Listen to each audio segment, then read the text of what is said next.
here's the scoop.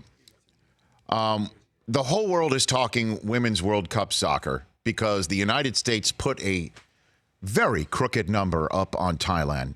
A 13 spot, 10 in the second half, 7 in the last 15 minutes of action, including 1 in extra time from Carly Lloyd that continued her streak of games, of her scoring in games. She became the oldest American woman to score a goal in the World Cup, second woman to score a goal in 5 consecutive World Cup games, and that happened in extra time. And I will say this, okay? I have no problem with the number of goals that were scored. And for most of the celebrations, I don't have a problem with that either. You know, Alex Morgan counting the number of goals on her hand.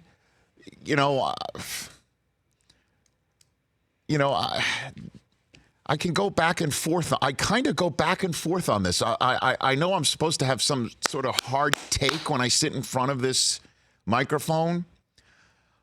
It's not a gender thing for sure because, as you know, Brockman, I've told you and I've told this audience over and over again.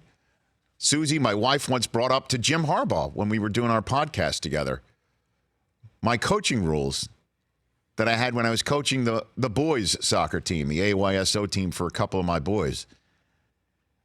The rules are celebrate with your teammates. Don't go running around a place like you've just done everything by yourself.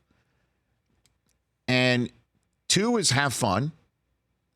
And 3 is respect your opponent. Now, that's the one that's a little bit of a hang-up here because it could be viewed, obviously, by many, and it has been viewed by many, disrespectful of Thailand, the way that they reacted to the goals. I do not care how many goals they score. If you can't stop me and my team, that's on you. That's a YP. That's a your problem. So I know a lot of folks out there are saying, why didn't they go, I guess, Dean Smith 4 corners around midfield when you're already up by 8? These women have been working their tails off and sacrificing and giving up and dreaming of this moment, that game, that match, that setting. What are you going to tell them not to do it? Parents in the stands watching their kids score a World Cup goal for the first time, them knowing that their parents are in the stands. I mean, this is what it's for. And I'm sorry to the folks of Thailand and anybody who's Thai out there who's listening to this show and that might be offended. It's too bad. Stop them. Stop them. You don't like it? Stop them. Championship teams only know one speed. Too bad. And in terms of the celebrations, you don't like it, then prevent them from scoring. But in terms of acting like you've been there before, for those who have scored multiple international goals, maybe just think maybe you can tone it down. And I said the same thing about the men's Dream Team when they beat up on Angola by 68. After a while, we get it. And I'll tell you this, though.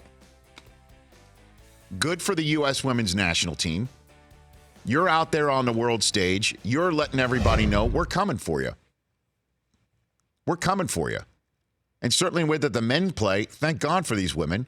And thank God that they are showing off a skill set that we can be proud of. I would have, if I was coaching my kids' team, I'd have said, let's tone down the celebrations. After about, say, 10. You know? And I brought up the rules to Abby Wambach, too. Remember that when she was here? I do. She liked them. She said there was no problem with the celebrations. Now, there was a whole bunch of Canadian players on Canadian TV that just ripped the Americans a new one, including one that is in our open saying that she felt for all the Thai players and she wishes she could hug them right now. To that, I say, look, I understand that it looks ugly, and it was ugly, for a couple of celebrations in my mind. I watched them all. I watched all 13 of them. I didn't watch it live. I was stunned when I saw the final score after I stopped watching it 8-0. Yeah, we were sitting here watching live post-show, and it was just unbelievable. I think TJ's arms got tired lifting him in celebration because he has USA in our World Cup challenge. Right, and so TJ was as ugly as the women's national team celebrating. He was dancing around the studio. And we It was had a had little enough of it. obnoxious. We had had enough of it. So I can only imagine if you were watching this from the outside, looking with no rooting interest. But in terms of someone from, and I will say this, in terms of someone from Canada going on national television and waving their finger, sort of like tisk-tisking an American reaction in sports after we saw what fans did when Durant went down in Toronto, I would just basically hold on to that stone before throwing it at a glass house, or make sure that somebody else has not got a stone in your glass house.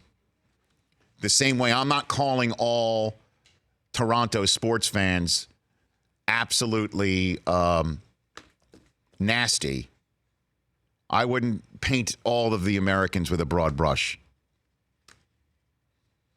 You just put it that way. For more of The Rich Eisen Show, tune to Audience Channel 239 on DirecTV for free on BR Live or download the Rich Eisen Show app.